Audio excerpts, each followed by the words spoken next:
Assalamualaikum warahmatullahi wabarakatuh. Perkenalkan, nama saya Nabila Vera Zilma dengan NIM 31502400167 dari Program Studi Pendidikan Agama Islam Universitas Islam Sultan Agung Semarang. Di sini saya akan menjelaskan tentang bagaimana sejarah dan perkembangan pendidikan Islam pada masa Andalusia. Untuk memenuhi tugas dari mata kuliah Sejarah Pendidikan Islam yang diampu oleh Bapak Mufarhan, SPDI, SHUM MPDI. Baik, langsung saja saya akan menjelaskan tentang bagaimana sejarah dan perkembangan pendidikan Islam pada masa Andalusia. Saya mengambil tema ini karena menurut saya ini sangat penting, karena Andalusia merupakan salah satu bukti nyata bahwa Islam pernah menjadi pusat peradaban dunia, khususnya dalam bidang pendidikan dan ilmu pengetahuan. Ketika sebagian besar wilayah Eropa masih berada dalam masa yang sering disebut Dark Ages atau abad kegelapan, Andalusia justru tampil sebagai mencusuar ilmu, tempat berkembangnya pendidikan, sains, filsafat, seni, dan budaya. Tidak hanya umat Islam, tetapi juga umat Kristen dan Yahudi turut belajar dan berkembang dalam sistem pendidikan Andalusia.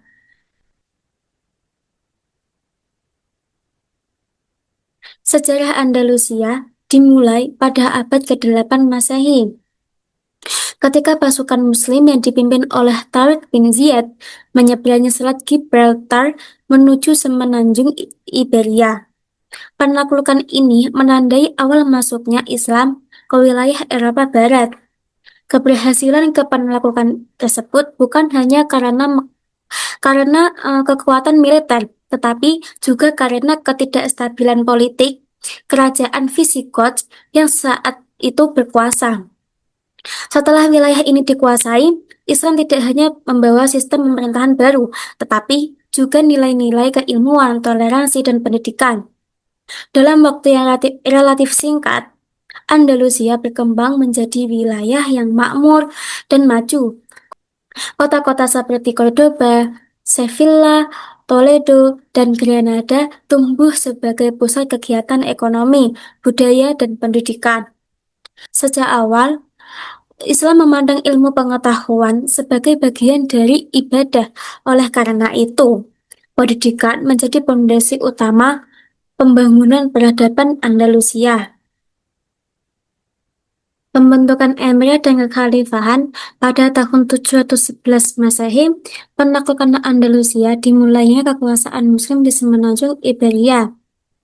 Pada tahun 756 Masehi, Abdullah Ar-Rahman I mendirikan Emirat Cordoba. Ia berhasil mempersatukan wilayah Andalusia dan menciptakan stabilitas pemerintahan yang kuat. Stabilitas ini menjadi faktor penting berkembangnya pendidikan. Pemerintah mulai membangun masjid, lembaga pendidikan, dan mendatangi ulama serta ilmuwan dan berbagai wilayah dunia Islam. Puncaknya terjadi pada tahun 929 Masehi, ketika Abdul Ar-Rahman III memproklamasikan kekhalifahan Cordoba. Cordoba berubah menjadi salah satu kota terbesar dan termegah di dunia, bahkan menyaingi Baghdad dan Konstantinopel. Pada masa ini, pendidikan tidak hanya menjadi kebutuhan individu, tetapi juga kebijakan negara. Negara mendukung penuh kegiatan ilmiah dan pendidikan karena dipandang sebagai sumber kemajuan peradaban. Pusat dan institusi pendidikan. Pendidikan Islam di Andalusia memiliki sistem yang terstruktur dan berjenjang. Pertama, ada kutab atau maktab, yaitu pendidikan dasar bagi anak-anak. Di sini mereka belajar membaca, menulis, menghafal Al-Quran, dasar-dasar akidah, dan akhlak. Pendidikan di kutab bersifat merata dan dapat diakses oleh berbagai lapisan masyarakat. Kedua, ada masjid. Masjid berfungsi sebagai pusat pendidikan lanjutan. Masjid tidak hanya digunakan untuk sholat, tetapi juga menjadi tempat halaqah ilmu, diskusi, dan kajian keilmuan. Di masjid, Masyarakat dapat mempelajari tafsir, hadis, fikih, bahasa Arab, hingga ilmu-ilmu rasional. Ketiga, adanya madrasah. Madrasah dan institusi pendidikan tinggi yang kemudian melahirkan pusat-pusat pendidikan besar seperti Universitas Cordoba. Lembaga ini menarik pelajar dari seluruh dunia, termasuk dari Eropa Kristen. Sistem pendidikan Andalusia bersifat inklusif, terbuka, dan mendorong dialog antar ilmu.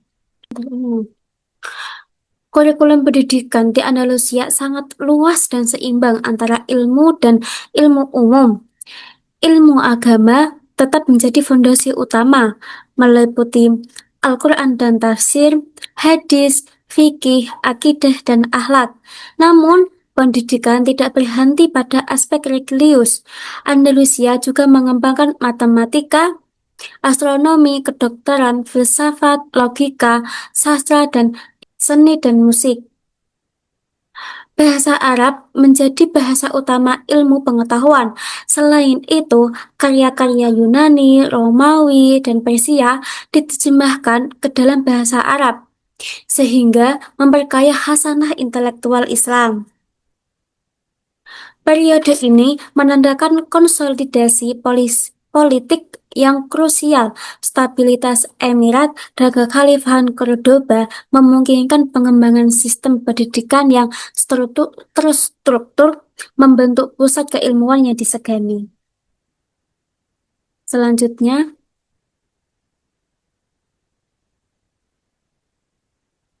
puncak kejayaan inovasi dan ekspansi pendidikan.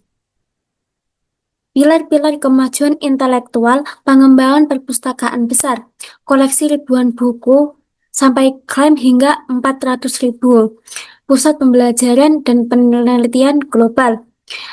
Juga adanya institut pendidikan tinggi seperti Universitas Cordoba dibangun di bawah Abdurrahman An-Nasir, menarik ilmuwan dari seluruh dunia. Ada kurikulum luas dan multidisiplin, didukung koleksi ekstensif dan upaya terjemah masif Al-Hakam II. Peran Khalifah dalam mendukung ilmu pengetahuan Abdurrahman An-Nasir dan Al-Hakam II sebagai patron utama intelektual. Selain itu, negara sangat mendukung penuh kepada ilmuwan, termasuk pembiayaan penelitian, penerjemahan buku, termasuk kebebasan akademik. Inilah yang membuat Andalusia menjadi pusat keilmuan di dunia. Selanjutnya, bidang-bidang ilmu pengetahuan yang berkembang. Yang pertama, ada kedokteran dan farmasi, pengembangan komprehensif dalam ilmu kedokteran, bedah, dan farmasi, seperti tokoh Abi Al-Qasim Al-Zahrawi yang membuat kontribusi signifikan. Kedua, ada matematika dan astronomi. Matematika menjadi warisan penting peradaban Islam di Andalusia, bersama dengan astronomi dan optik. Tokohnya seperti Al-Qalasadi dikenal atas kontribusinya. Yang ketiga, ada filsafat dan logika. Sebagai pusat ilmu pengetahuan dan budaya, Andalusia menjadi kancah subur bagi perkembangan filsafat dan logika, membentuk dasar pemikiran modern. Yang keempat, ada sastra dan kesenian, kaya akan toleransi dan kebebasan intelektual. Andalusia menyaksikan mekar budaya melalui perkembangan sastra, puisi, musik, dan berbagai bentuk kesenian. Yang terakhir, ada arsitektur dan teknologi. Kemajuan teknologi mesin dan inovasi arsitektur monumental seperti Alhambra dan Mezquita merupakan bukti keahlian rekayasa di Andalusia. Selanjutnya, ada tokoh-tokoh pendidikan dan ilmuwan ternama. Yang pertama ada Ibnu Rushd. Beliau lahir di Cordoba. Ibnu Rushd adalah salah satu filsuf dan pemikir Muslim paling berpengaruh dari Al-Andalus. Ia dikenal karena upayanya mengintegrasikan filsafat Yunani, terutama karya Aristoteles, dengan teologi Islam. Karyanya dalam filsafat, kedokteran, hukum fikih, dan ilmu pasti sangat luas.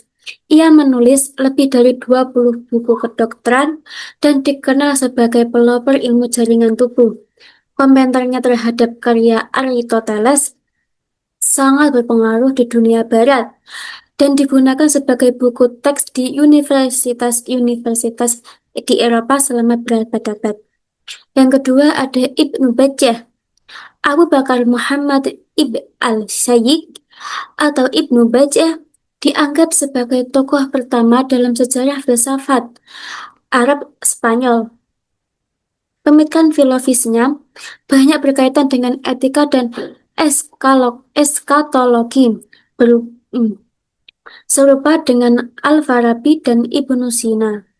Karyanya yang paling terkenal yaitu ada Tadbir al-Mutawahhid atau risalah tentang pertapa. Ada juga mengeksplorasi bagaimana seseorang dapat mencapai pengetahuan dan kebahagiaan tertinggi melalui isolasi intelektual. Yang ketiga ada Ibnu Tufail. Ibnu Tufail adalah seorang filsuf, dokter, dan sastrawan dari Granada.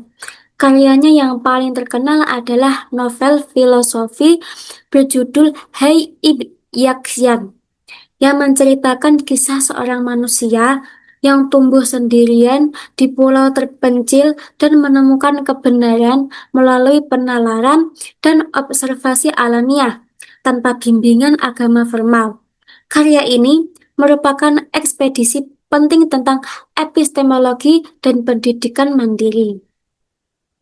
Yang ke yang keempat ada Az-Zahrawi.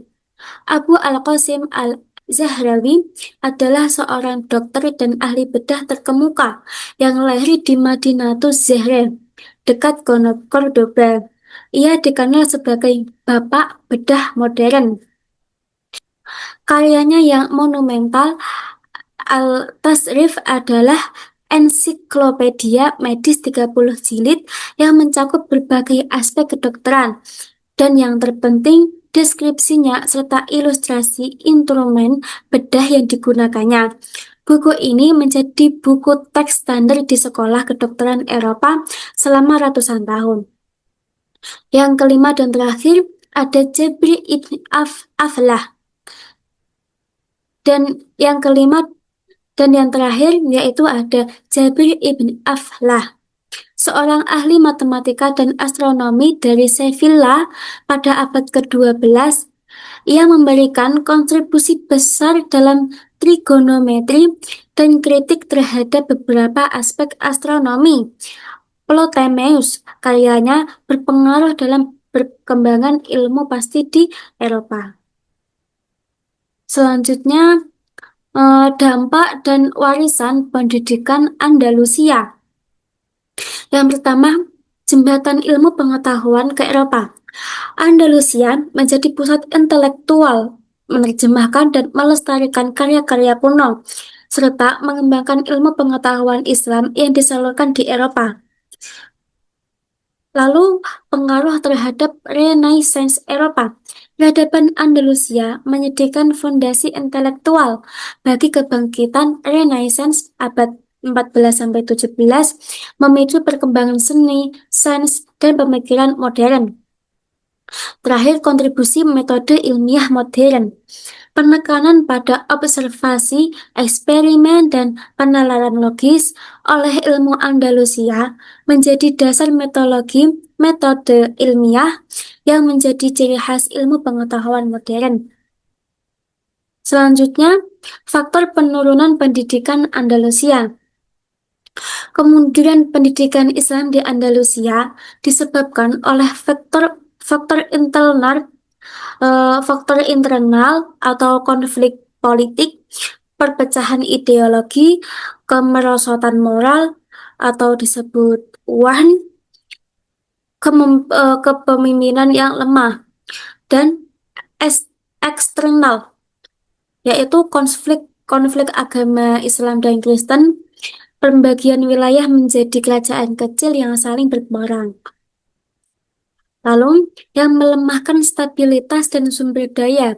Padahal, pada masa kejayaannya, pendidikan ditopang oleh pemimpin kuat, yaitu Umayyah, sistem wakaf yang kuat, dan budaya ilmiah yang menjunjung tinggi ilmu sebagai ibadah, menghasilkan menghasilkan pusat pendidikan seperti kutab dan universitas dengan kurikulum luas serta perpustakaan yang sangat besar. Selanjutnya, kesimpulan dari materi ini yaitu pendidikan Islam di masa Andalusia merupakan era keemasan yang menjadi wilayah tersebut yang menjadikan wilayah tersebut sebagai pusat peradaban dan mencusuar ilmu pengetahuan di Eropa melalui sistem pendidikan terstruktur mulai dari kutab hingga Universitas Cordoba di bawah patronase penguasa seperti Abdurrahman An-Nasir dan Al-Hakam II. Perkembangan pesat terjadi di berbagai bidang seperti kedokteran, filsafat, hingga matematika yang didukung oleh koleksi perpustakaan masif dan metode ilmiah berbasis observasi. Meskipun akhirnya mengalami kemunduran akibat fragmentasi politik intelektual dan gerakan Reconquista, warisan intelektual Andalusia tetap menjadi fondasi penting bagi kebangkitan Renaissance dan perkembangan sains modern di dunia barat. Itu saja dari saya. Apabila ada kata-kata yang kurang berkenan atau salah, saya mohon maaf sebesar-besarnya. Sekian dari saya, Nabila Feruzilma. Sekian dan terima kasih. Wassalamualaikum warahmatullahi wabarakatuh.